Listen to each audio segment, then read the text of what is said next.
In this video, I'm going to show you how you can easily make a video call on WhatsApp.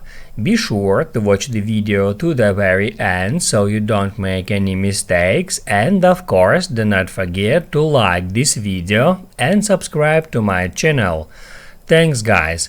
So let's get started, and the first step, open up WhatsApp app, then go into chats, and after that open up some conversation.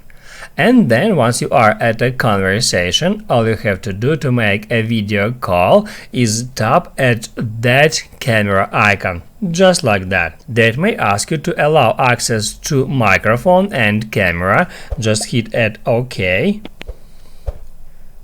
And then the video call will start. It's that simple.